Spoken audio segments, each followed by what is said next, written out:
tweak this out.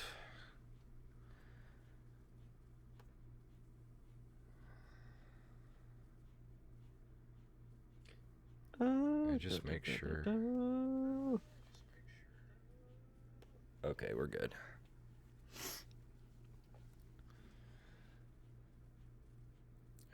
Let's see. I'm going to read a couple of ads on the live stream here before we start the show. That way I can make sure they hear the ads too. Let's see.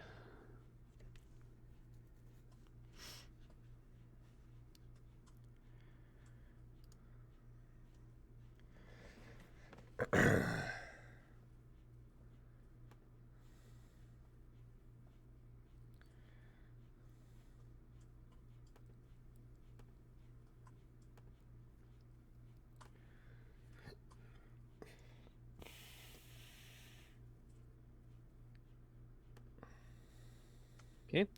All right. That is posted. So I got all the tabs open. I got the chat up. So I'm ready when you are.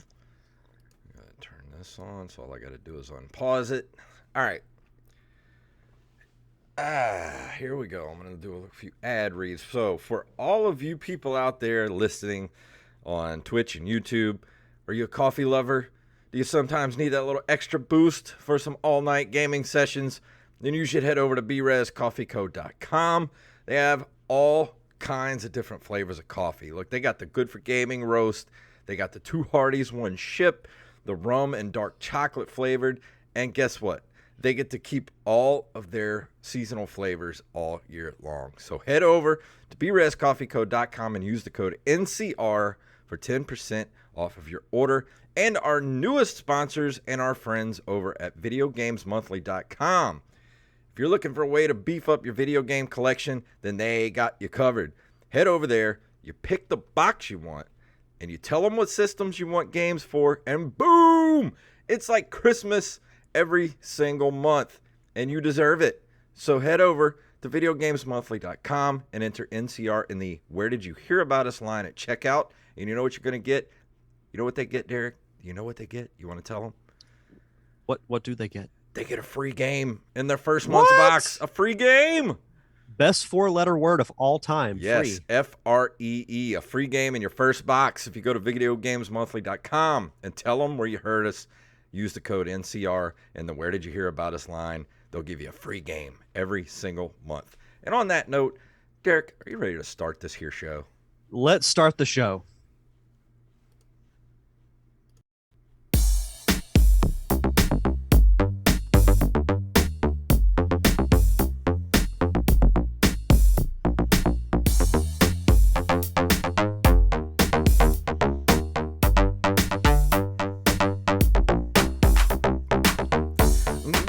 Programs. We are back for another episode of the Nerd Cave Retro Show. My name is Jason Robbins.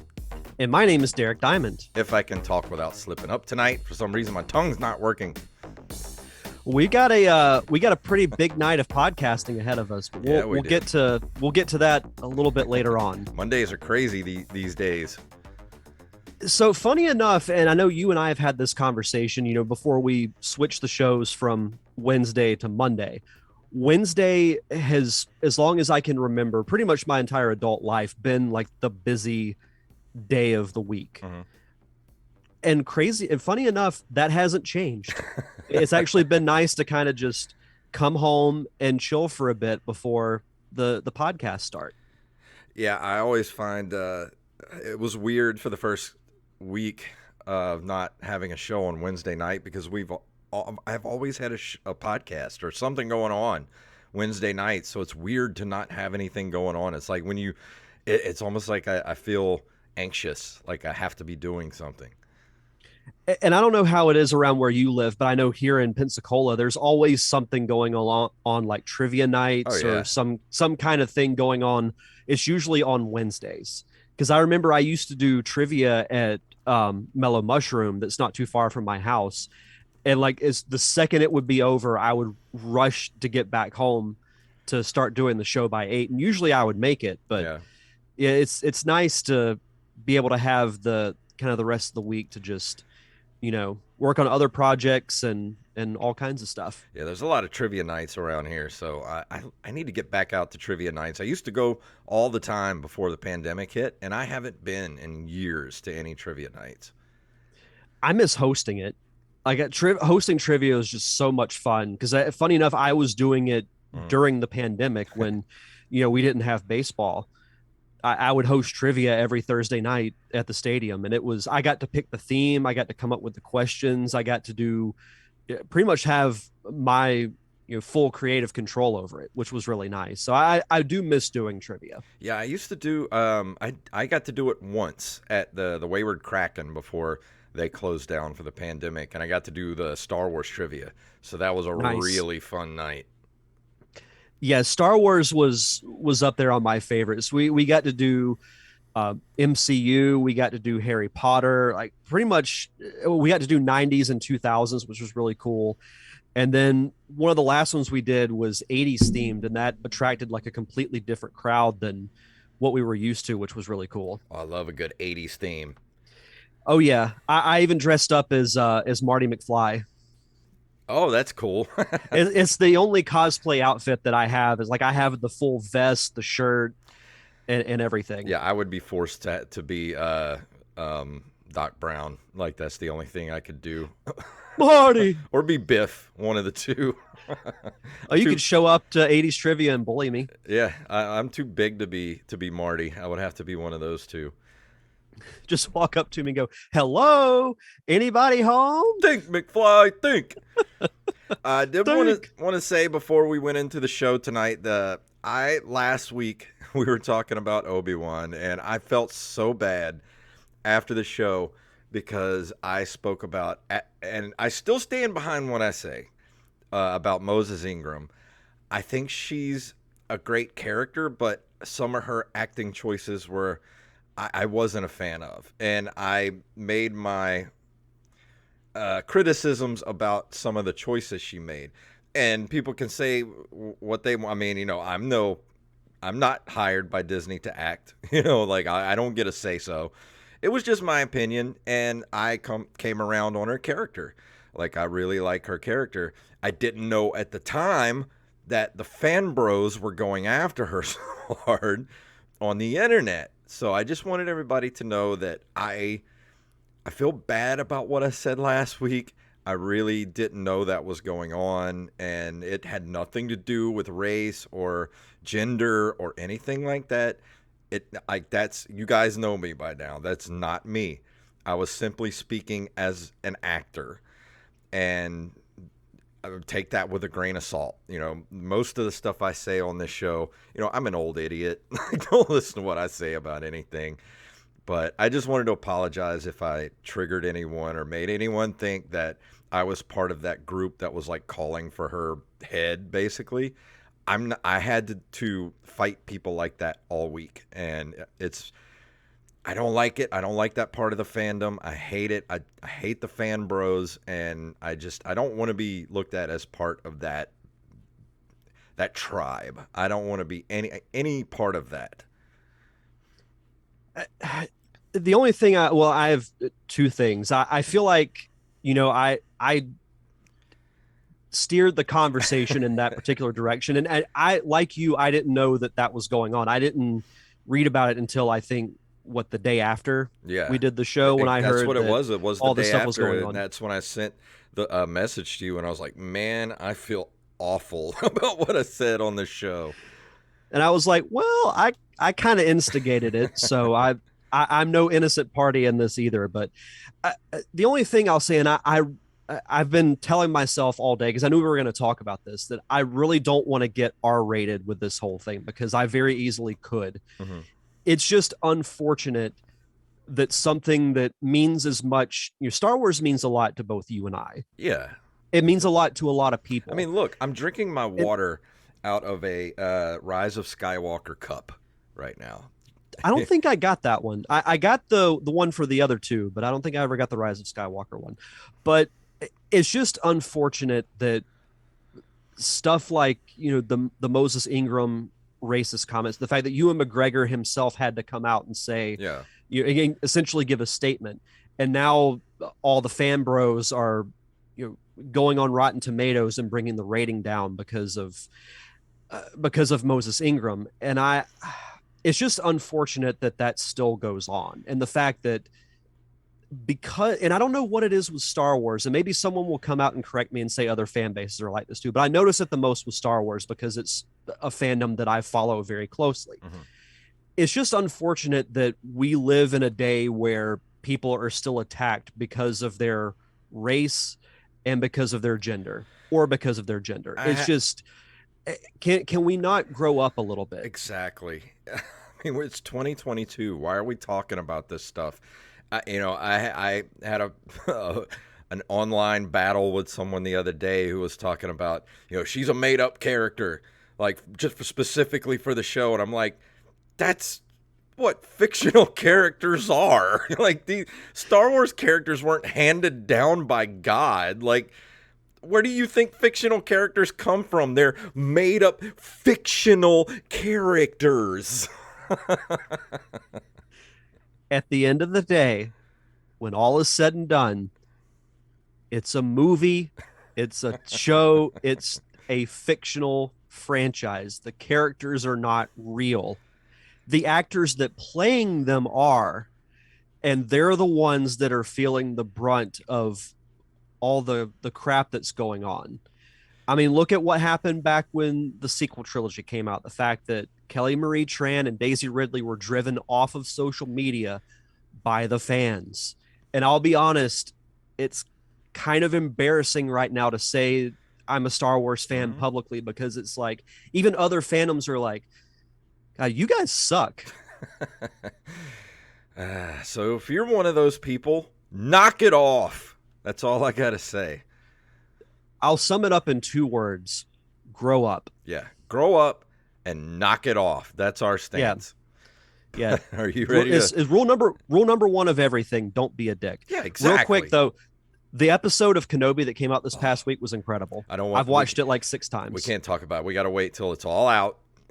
Yeah, and then we'll talk about it, because that is the most spoilerific episode ever. Yeah. If you haven't seen it, just go watch it. Yeah. And then you'll watch it again and again and again, like I did. So, yeah, let's get into the news. All right, here we go.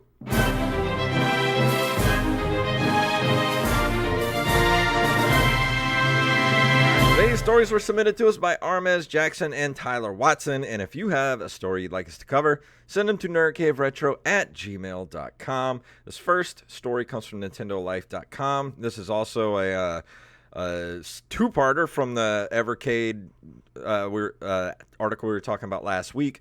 Evercade is getting an EXP upgrade complete with IREM and Toplan collections. Blaze's Evercade family of systems has proven to be somewhat of a hit in the Nintendo Life office for a wide range of reasons. It offers legitimate access to classic NES and SNES titles. The original handheld was joined by a home console variant last year. On the second birthday of the Evercade range, manufacturer Blaze has revealed the next entry in this line of systems, the Evercade EXP. It's a portable machine, but one that comes with an impressive upgrade over the original model. There's a much improved 800 by 48 pixel 4.3 inch IPS screen, protected by tempered glass, built-in Wi-Fi, USB-C for charging.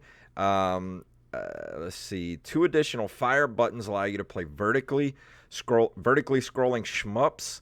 Let's see. TV out via mini HDMI is still included, but has been redesigned to help cable stability, and the rechargeable battery is rated at 3000 mAh. I don't know what that means, which will offer around 4 to 5 hours of playtime, and runs about the same as the Switch.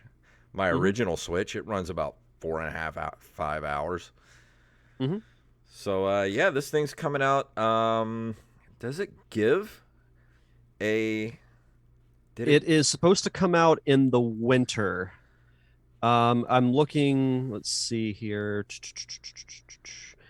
I don't think they've announced an actual date yet. I believe they said it's going to come out this winter. Yeah, but oh yeah, it says here the system will cost $150 in the okay. U.S. when it launches this winter. Yeah. There's So also, if you scroll down to the bottom of the article, there's a limited edition that is that's a black that's Evercade, cool. which I'm going to be honest, I kind of want one of these. I do too. It looks really cool. The trailer, and shout out to AxeBlade07 who tagged us in it on Twitter when he posted it. It kind of sold me on it. I'm not gonna lie. Like looking at it and seeing what they offer, and it comes and $150 ain't bad. It comes with the IREM Arcade 1, a new cartridge-based collection, which includes R-Type, In the Hunt, Moon Patrol, 10-Yard Fight, Battle Chopper, Mr. Healy, and Lightning Swords. That's not bad. This is not a bad system for $150. No, not at all. And there will be more content announced in September, so I'll be very curious to see what that will be. But the limited edition, it just looks really cool. Like I like the black version a little bit better. Me too. It's got some cool features with it, so I'm curious as to how much it's going to be. It doesn't say here in the article, but I'm excited for it. Well, it says $149, so that's what I'm for with the cartridge system collection. And I think it comes with this black carry case. Yeah, it comes with a hard carry case too. Yeah. It says here the limited edition is limited to 5,000 units. Pre-orders are available now, and it'll cost 179. I'm assuming that's euros or pounds. Either one. They're about the same. Yeah. So I don't know what that converts to as far as American goes. I'll look that up real quick. All right. But yeah, this is going to be coming out in the winter, and I think I'm going to have to get one of these. This is just way too good of a deal to pass up. It'll be the limited edition is $192. So I think that's worth it to spend like an extra $40 to get a better looking console with the carrying case. It's got a key ring, a poster, a certificate of authenticity. I dig it. I do too. I really dig it. Hopefully they'll make enough of these that I'll actually be able to get one. Hopefully so. Let's see. Our next story also comes to us from NintendoLife.com. Forgotten Game Boy gem Avenging Spirit is getting a one-time physical release. Retrobit, the retro gaming stockist and publisher, has revealed its very first Game Boy release for arcade Game Boy classic Avenging Spirit. Not many people have heard of this forgotten classic, but it's absolutely worth digging up. Released on the Game Boy in 1992 and later brought to the 3DS's Virtual Console, despite the adorable-looking ghost on the cover, you actually can't stay as a ghost for too long, and you must possess various people in order to survive, all to find your girlfriend. Spooky game needs a spooky limited edition to match, and what's more fitting than a glow-in-the-dark cartridge, which actually looks really cool. I like that. I do too. The physical release will cost $45 in the US, and you can find out where to pick it up in both North America and Europe on a separate page, which is retro-bit.com. The pre-order period is open now and closes on July 3rd. So if you're listening to this when it comes out, you've still got a little less than a month in order to do so. But I never heard of this game, so I was very surprised to hear about it. But I feel like every week now we're hearing about these re-releases and these games that maybe didn't have the greatest of a run during the 90s or even farther back are finding a new lease on life, which is really cool. I'm surprised you hadn't heard of it because it came out in 92 for the Game Boy and then went to the 3DS Virtual Console. Yeah, this one it completely passed me by. And they have a picture of the original cover art, and it does not look familiar to me at all. So it's got me curious. It's got me curious. And for our last story tonight, this comes from VideoGamesChronicle.com. SEGA has announced a Mega Drive Mini 2 including Mega CD games. The Mega Drive Mini 2 will include 50 Mega Drive and Mega CD titles, including arcade ports and what Sega describes as a mysterious new work. The console was announced during a Japanese Sega live stream, which at the time of writing is still ongoing. And some of the games that they released is how do you say that? Sylpheed? Yeah, that sounds right. Shining Force CD, Sonic CD, Mansion of Hidden Souls, Shining Through the Darkness, Thunder Force 4, Magical, Terrarudo, and Fantasy Zone. So this, of course, is the Mega Drive Mini, which we didn't get the Mega Drive here in America. We got the Genesis. So this is basically another Genesis Mini that we're going to be getting. Hopefully sometime soon. They haven't announced the American version, but it's coming. And I imagine they'll probably release it around Christmas. I'm thinking like an early December release because it's going to come out in Japan on October 27th. And I got to say, you know, like I mentioned it possibly being a mini Dreamcast, but I like the fact that we're getting another Genesis Mini because, you know, I've played the NES, SNES, and the Mini Genesis. I want to speak for you, but I personally prefer the Genesis, you know, over both Nintendo consoles. I think it has a better overall game selection. It's so worth the money. And this one comes with the 6-button controller too, which the first one should have, but, you know, they kind of went OG, old school, original Genesis controllers with just the 3 buttons. And which is understandable. Rampage in the chat room said Sylpheed was pronounced correctly, so thank you. Rampage. But yeah, this is really exciting because I'll pretty much pick up anything that Sega puts out now as far as Mini goes, and if they decide to ever put out a Dreamcast, I'll be there for that too, because I didn't get to experience a Dreamcast at all, and I would pick it up day one just so I could have that experience of playing those games. I'll be very curious to see what other games are going to be coming out for this new Genesis Mini, because I'm not nearly as familiar with Sega's catalog as I am with Nintendo. Yeah, especially the CD games like the Sega CD. I didn't really play anything except Sewer Shark and what was the one with Corey Haim? It was I can't remember. Let me Google that real quick. Yeah, I'm trying to think of what other games that could come out for it. I mean, they released really all the Sonic games besides Sonic 3 for the original Genesis Mini. Maybe they'll do Sonic 3 and Knuckles, which would almost make Sonic Origins obsolete. Yeah. It's called Double Switch, by the way, the game that had Corey Haim in it. Okay. I would love if they put I think Nights into Dreams I think was on the Saturn. So that wouldn't be on here, but let me look that up.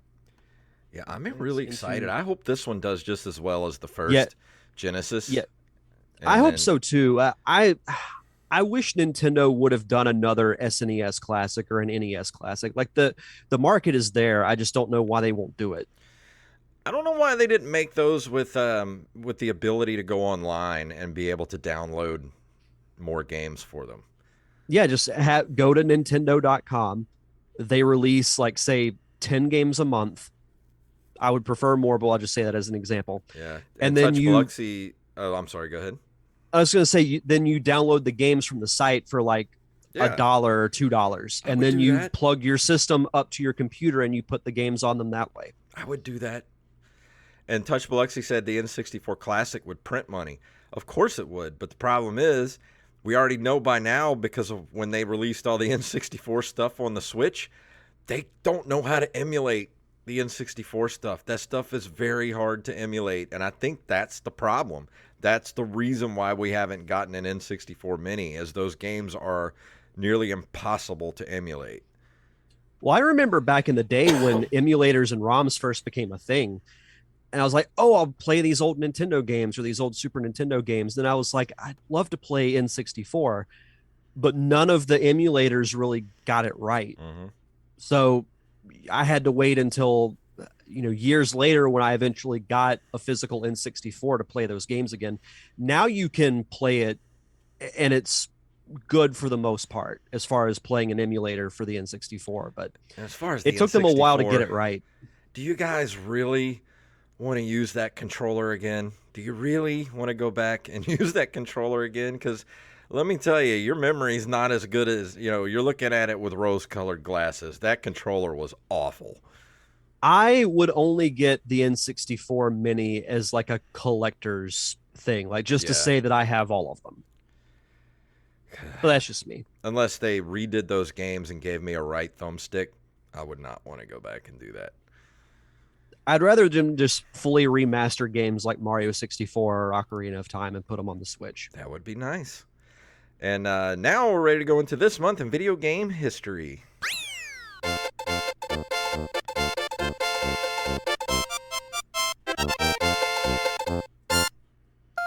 On June 6th of 1984, I'm going to butcher this name.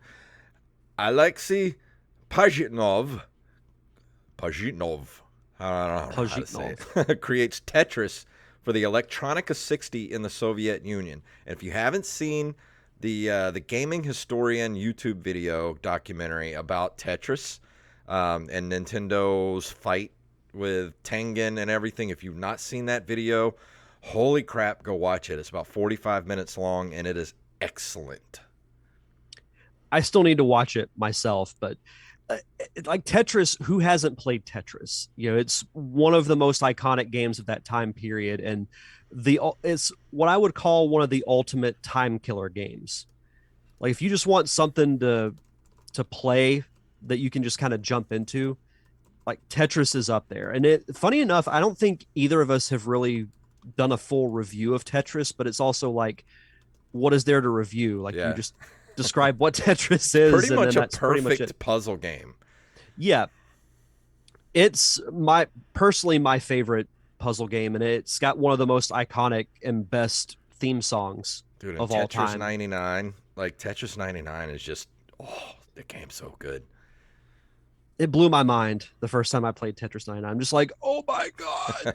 When you get down and you're like the last 10 to 15 people, it's insane.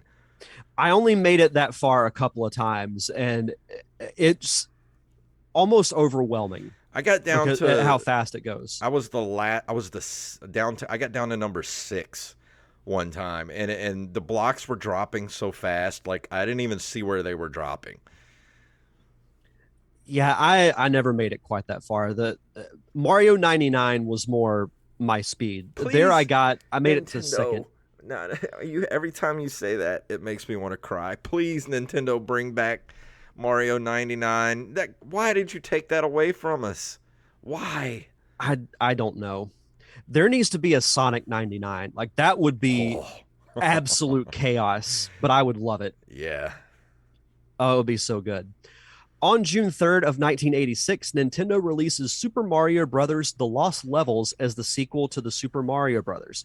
The game was not released in North America, partially because it was deemed too difficult. It was released for the first time as part of the Mario All-Stars collection for the Super Nintendo.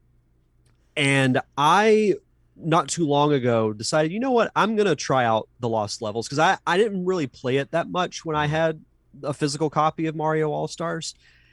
It's pretty hard. Like I can't make it very far at all.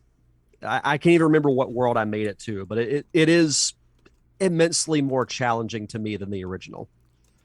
Yeah, I think if they would have released the Lost Levels as Super Mario Bros. 2 in America, I don't think Mario would have gone as far as it did. I think a lot of people hate on Super Mario Bros. 2 or the reskin Doki Doki Panic, as people like to say. I think that's the reason, because it was so different from the first game, and it was just as equally good, I think, as the first game, even though it was completely different style of gameplay. And then you took those games and you mashed them together to make Super Mario Bros. 3, Super Mario World. I think making Doki Doki Panic the American version of Super Mario Bros. 2 was the smartest thing that Nintendo did. And yeah, it's different, but it's not like otherworldly different. Like you still have the platforming aspect. The only real difference to me is that you don't get any power ups. Yeah. And the boss fights are a little, are a little different. But if we didn't have Mario Brothers 2, we wouldn't have Shy Guy, who's popular in his own right. And of course, Birdo has a quite a big fan base as well. We would never gotten those characters if not for Mario Brothers 2. We just need to have Wart come back. Make a comeback. Make I him team up. He could team up with Koopa, and like, dude, that would make an awesome final battle. Having to take on Toad and King Koopa at the same time. I can't believe that Wart hasn't been brought back. I know. That'd be fun. Like make him like you could even do it as a surprise for like the next 3D Mario game. Yeah. Just have him show up in like the final battle, and you're just like, oh my god, it's the giant frog from Mario Brothers 2. It'd be great. He was a great final boss. I'm gonna say it. He was a great final boss. He needs to make a comeback. Wait, because you actually had to be strategic with how you fought him. Yeah. And not just run and grab the axe at the end of the bridge. Yeah, exactly. I like Wart. Let's see. June of 1989, Lucasfilm Games releases puzzle game Pipe Mania, which lives on in other titles as visual representation of computer or security system hacking. I was never that big of a fan of Pipe Mania, and I really, as much as I love BioShock, that's probably my least favorite part of the game is when you have to do the hacking and, putting all the pipes together. It just, I don't know, it makes my anxiety go up. Yeah, I've tried a little bit of Pipe Mania, and it's not really my thing, I guess, but I just couldn't really get into it personally. Yeah. Let's see. June 22nd of 1996, ID Software releases Quake for MS-DOS. I never played Quake, but man, that cover art is so recognizable. Oh, yeah. Quake was great. I only got to play it a few times back then, but it's still, people still play it. Like, it's still the basis for all, first-person shooters, basically, that we play today, like, as far as, online multiplayer stuff. I'm going to make a point later this year to play a couple of the PC games that I talk about periodically that, like I grew up knowing about but never played. Yeah. At some point this year, I'm going to do it. Quake's I don't know when, but I'm going to do it. June of 1997, Amicus releases Harvest Moon for the SNES. You're a big Harvest Moon fan. I love the original Harvest Moon. It's another one of those great time killer games. A very simple concept. You inherit a farm and you make it successful. Sounds a lot like Animal Crossing. Yeah, you grow your turnips, you grow corn, you grow all kinds of vegetables. The seasons change, which is really cool, and it can be interesting because in the winter you can't grow anything, so you got to save up your money and also take care of your livestock. Don't leave them out in the cold and all that kind of stuff. But there's other cool things that you can do in the game too. But it's a game I reviewed a long time ago on this show, but I love Harvest Moon, one of my favorite Super Nintendo games. And June 19th of 2000, I thought this might have happened a little bit sooner than this, but on June 19th of 2000, Microsoft acquired a little known company called Bungie. Well, the interesting thing was that Halo was originally developed for Apple before they were bought by Microsoft. Little trivia knowledge for you there today. And how vastly different would Microsoft be if they did not have Halo? What if we'd had the Apple Xbox?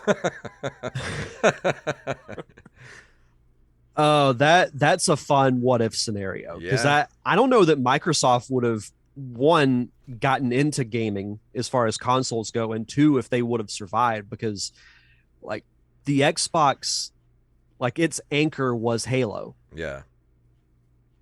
So who knows what would have happened? If it wasn't for Halo, Xbox would not have had. We probably wouldn't have Xbox as it is today if it wasn't for Halo. No, I don't think it would have made it past its original run. But that brings us to the end of this month of video game history. And before we go into the review tonight, Derek has shout-outs. Yes, as always, we'd like to shout out our awesome patrons over at patreon.com/nerdcaveretro. We want to shout out Daniel Salmon, Tyler Watson, AxeBlade07, Armez Jackson, Hand Solo, Carlos Longoria, aka Rampage, Staff Sergeant Sketch, Gus and Penny, Matthew Salmon, Mike Eveland, and Mr. Brandon Rutledge. Thank you all so much for your continued contributions to the show. And if you want to be a part of our awesome Patreon community, you get early access to our fun commentary tracks like Darkwing Duck and Chippendale's Rescue Rangers, which we released for the general public this past week, which was a really fun conversation. I know we didn't talk a ton about the actual shows, but it was a fun trip down memory lane. Yeah, it was basically just us talking about, a childhood and renting video games and buying games at different stores that were open when we were kids. So it was a nice little jaunt down memory lane. Yeah, but we've done other great commentary tracks as well, like Super Mario Brothers, Clue, National Lampoon's Christmas Vacation, episodes of Batman the Animated Series, the X-Men Animated Series.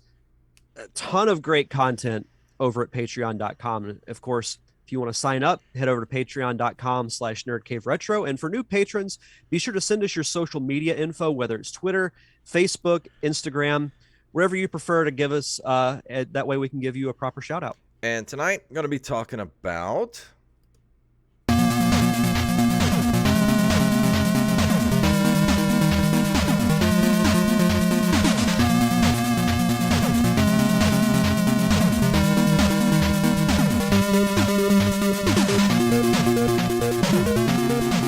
Spider-Man Return of the Sinister Six was developed by Bit Studios and published by LJN for the Nintendo Entertainment System in 1992.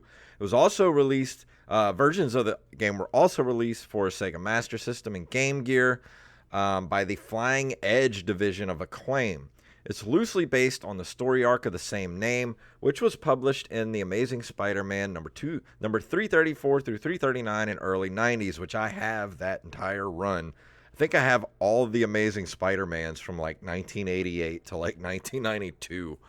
That's awesome. All those. The plot is Dr. Octopus is setting his master plan into action to take over the world with the help of the Sinister Six. Spider-Man managed to defeat all of them and save the world. The reason I wanted to play this game is we did a review of Spider-Man and Maximum Carnage on this show. And I remember we both enjoyed that game. Mm-hmm. And I've heard nothing but praise from people about Spider-Man and Maximum Carnage, because that's a really good game for the Super Nintendo. So I wanted to go back and play this title for the regular Nintendo, because I had never played this game before, and my first impressions were, as soon as you load the game in, music's great. You get a really cool, splash page at the front with all the Sinister Six going after Spider-Man. I'm like, this might actually be pretty good. Get into the game. Graphics look pretty good. They're not bad. Music's pumping. And then you get into the game. And first off, from the very beginning of the Nintendo and the invention of the NES controller, the A button was established by Super Mario Brothers, that the A button was to jump, and the B button is to run and do all of your action stuff. This game switches those around, and it's almost impossible to get used to, and I don't like it when games... That's almost an automatic fail when games do that wrong. I feel like LJN was like, you know what? This formula that's so successful, let's flip it around and see what happens. Like, why would you mess with perfection? I don't know. They ain't reinventing the wheel. You have two buttons. Two buttons. That's all you got. And you messed it up. Like, how did you mess it up, LJN? Come on, man. Yeah, it's... I don't I don't understand that. I have not played this game for the NES. I do remember it for the Game Gear. I saw it advertised and I remember seeing it in stores, but I never played it. And I'll be honest, I haven't really thought of it since that time. And I feel like I'm somewhat well versed in Spider-Man games because I've played quite a few of them because I do like Spider-Man quite a bit. But this is one that, I just completely missed because I didn't really have a ton of games for the Game Gear. I got the Game Gear mostly for Sonic. Well, like I And I said, may have had one or two other games for it, but never played Return of the Sinister Six. I like the level design in this game. I like the way Spider-Man jumps, but as far as his attacks go, his hit detection is absolutely atrocious. And also the jump button is fine, but when you go to hit something, there's like a whole second delay before he does any kind of action, as far as whether he punches or kicks, or you actually go through the level and you got to. And I don't know why they did this. This makes no sense. You can web swing all day long in the game. You never run out of fluid. But if you want to have a ranged attack where you shoot little globs of web fluid at your enemies, you have to get the web cartridges that are hidden throughout the level, and you only get like 7 or 8 shots out of it. So you want to have it I think there's 2 in each level, so you want to get those and keep them until you get to the boss in each level, because that's the best way to take on the boss, because trying to kick them or punch them is nearly impossible, because not only the hit detection is awful, but the full second delay before he does anything is just, why would you do that? Why? I mean, level design is great and all, but if you don't have good controls, especially for games around that time, like you're done. You're just absolutely done because you're just going to get frustrated. Like, you can have a good looking game, but if it plays like crap, you've lost your consumer. And I only made it to the 3rd level in the game because I actually got so good at speed running the first 2 levels, I just avoided every single enemy until I get to the boss.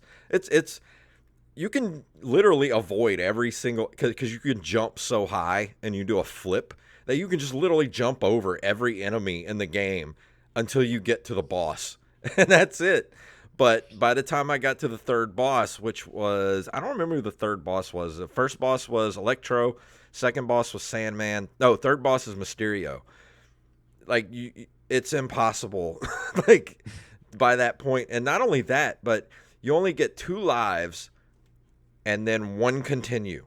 So basically you have to defeat the whole game on 4 lives. No, I'm going to be quite honest. This game, from what little you've talked about it, it already sounds like a hard pass for me. Yeah. I mean, that's just obnoxious. It is. Like, I don't know, like, if you're a game tester, because they had testers for these games back in the day. That was people that would test these games.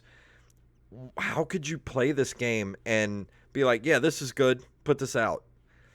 Because your hit detection is awful. You can't hit anything.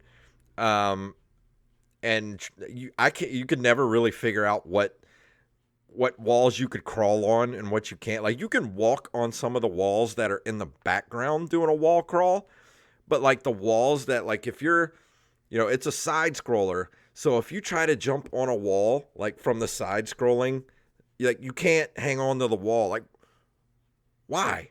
Why? I'm Spider-Man. Why can't I crawl on anything in the game? I was about to say, you can't do one of Spider-Man's very basic powers. You can go look at the VOD. I did. I streamed on Twitch the other day playing this game, and in level 2, there's this area in level 2 that I kept falling into because I was trying to go across it and get one of the extra cartridges, your web fluid cartridges, and I ended up falling into this damn pit every single time when I was trying to go back over, and you can't get out. Like, you try to web swing, like, there's no way to get out. I literally had to just restart the game because there's no way to get out of the pit. I tried everything. Starting to wonder if this game was even finished. I don't think it was. And I think they hated kids. They were just like, let's put this bottomless pit in here with no way to get out and just leave it. Like, why would you do that?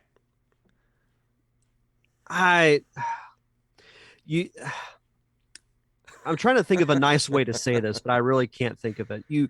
When I saw that this was an LJN game, I knew you weren't going to like it.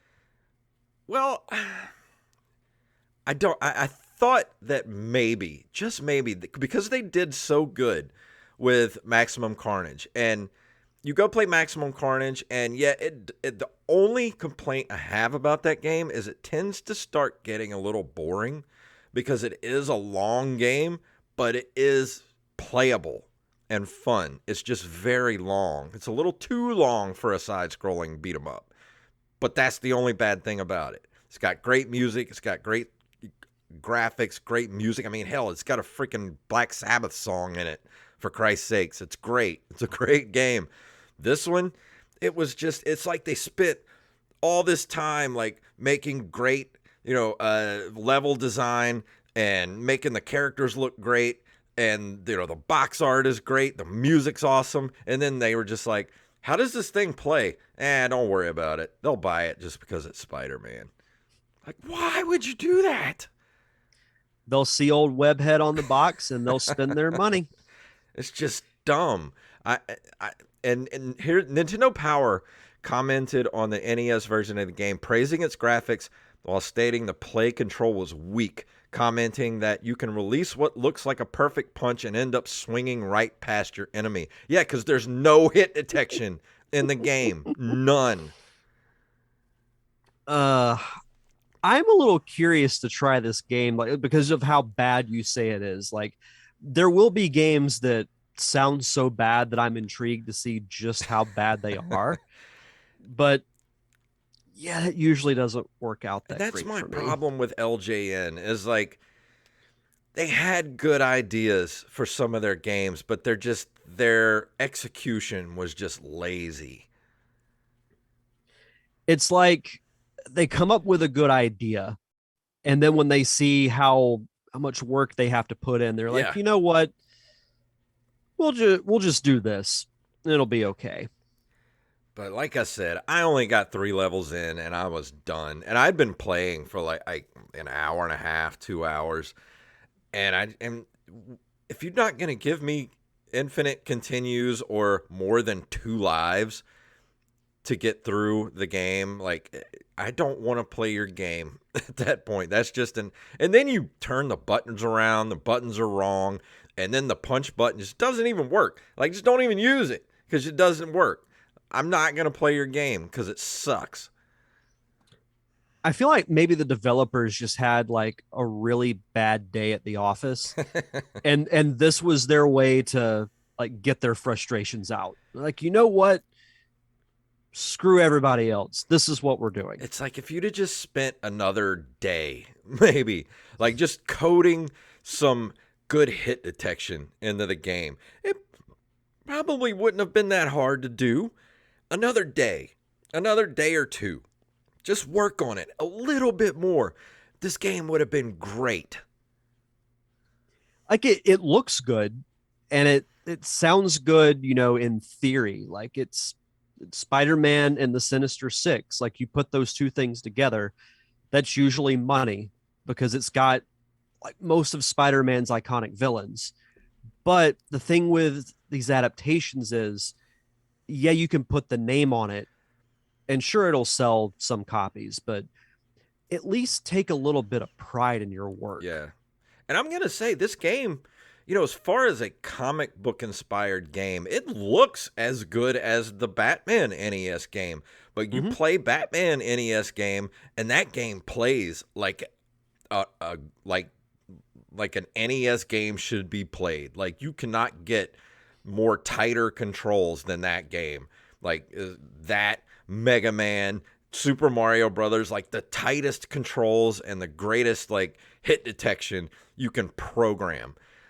if they would have just put that little extra bit, if this game would have played like Batman, this would be considered probably one of the greatest games for the NES.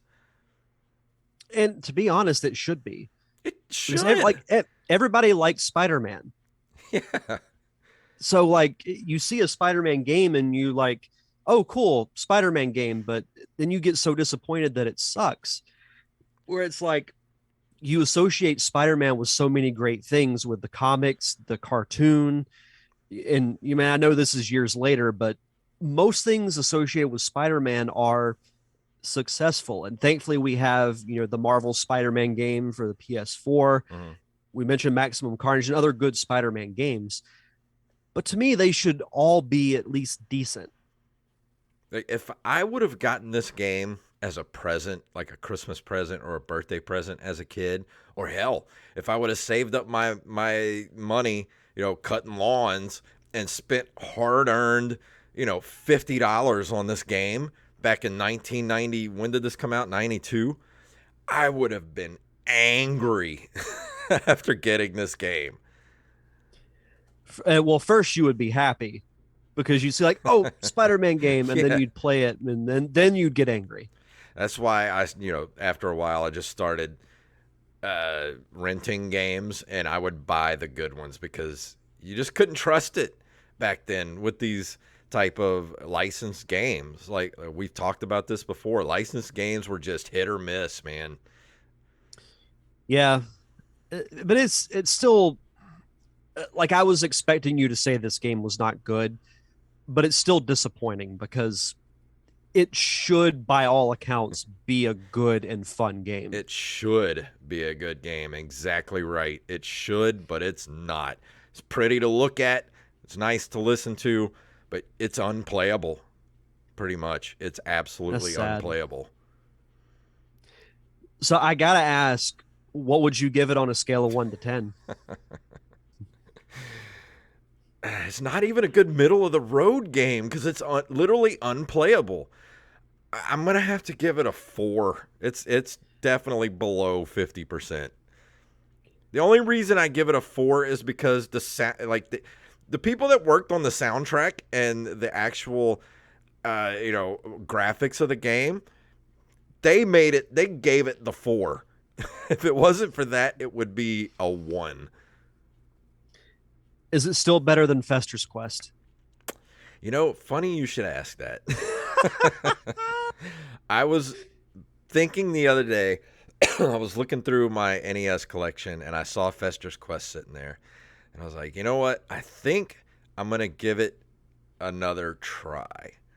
I didn't do it yet, but I think after I review the big game that I'm going to do next, the thing after that is going to be Fester's Quest Revisited. I can't wait.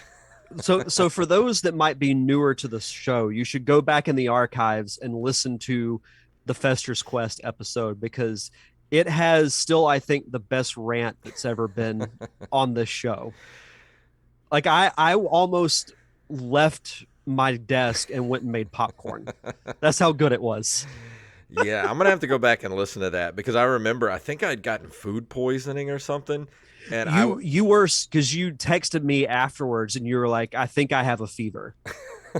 Because I was like out of my mind, like fever ranting about that game. So this was early in the show's run. Like this was like episode, like 8 or something like that. It was very early because I still lived in my apartment back then. Yeah. So go back and listen to that episode and then get ready for me to do a revisit of Fester's Quest. That's exciting. Like I think we are at the point now where we can do some revisited reviews. I think so. As far as like bad games go, Fester's Quest was probably the worst. And I think I should go back and just redo the worst and see if I still feel the same way about it.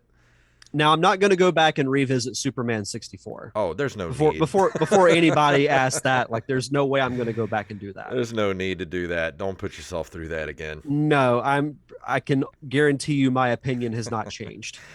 But that brings us to the end of the episode. Derek, what is going on with feature presentation? Oh, we've both got some pretty big interviews with our other respective shows. So at 8 p.m. tonight, feature presentation with Derek Diamond is back with another episode. And I have the pleasure of chatting with one of to me, the most legendary actors of all time. One of the great characters, especially villain actors, Vernon Wells from The Road Warrior, Commando, Weird Science. His IMDb is insane, and he's still actively working. Like he's got like 10 projects that are in post-production, and he's got some others that he's currently working on. So, and he's in his 70s, so he's still going strong. He'll be on the show to talk about his career, as well as a cool movie he's in that's actually going to drop online tomorrow if you're listening or watching live. It's called Tales from the Other Side. It's a horror anthology movie, which is actually really cool. And he plays a creepy funeral parlor director. That's so cool. Yeah, and you hear his voice before you see him, because he's got one of the most distinctive voices to me of any actor. So I'm really excited to be chatting with him. That'll be at 8 p.m. Central Time tonight. If you're listening to this on the download, the audio version will be out Tuesday morning, but the video version will stay on YouTube, and you can follow the show on social media at Feature Pres Pod. And you have to let him know that I base my entire performance in Survey off of him in Mad Max Road Warrior. And if you've never seen Road Warrior, it's one of the best action movies ever made. Road Warrior and Fury Road are just two fantastic Mad Max movies you should watch right now. Yep, absolutely. And coming up in just a little while on the Open Micers podcast, I'm going to be talking with Raylan Nelson, the daughter of Willie Nelson of the Raylan Nelson Band. So I can't wait to talk to her. And I always love it when musicians are on the show. And to have the daughter of Willie Nelson on the show is huge. So come back and check us out on Open Micers. And I think that's about going to do it for tonight. What do you say? Yeah, for sure. I can't wait to hear the stories that they got to be legendary. And Vernon Wells, too. We got our work cut out for us tonight. Yeah, we do. And you can catch both of those episodes. If you don't catch them live, you'll catch them later this week on the podcast feed. So go subscribe to Feature Presentation Podcast and the Open Micers podcast on your respective podcast catchers. And that's going to do it for this week. I'm going to play our music. And if you would like to email us at nerdcaveretro@gmail.com. We are on Facebook, facebook.com/nerdcaveretro. We're on Instagram and Twitter at nerdcaveretro, and individually at jfunktastic and at Derek_Diamond. Go buy some merch. We have shirts, bags, coffee mugs, stickers, magnets, everything over at ncrmerch.com. And of course, we have our Patreon, patreon.com/nerdcaveretro, where as little as $1 a month keeps the lights on, and we do those commentary tracks for you every single month. And if you can't do that, I understand times are tough. Go leave us a review, please, wherever you download your podcast from. It helps push us up in the ratings and in front of more people. So, Derek, please tell them what it's all about. With great power, there must also come great responsibility. Yes, which they did not have.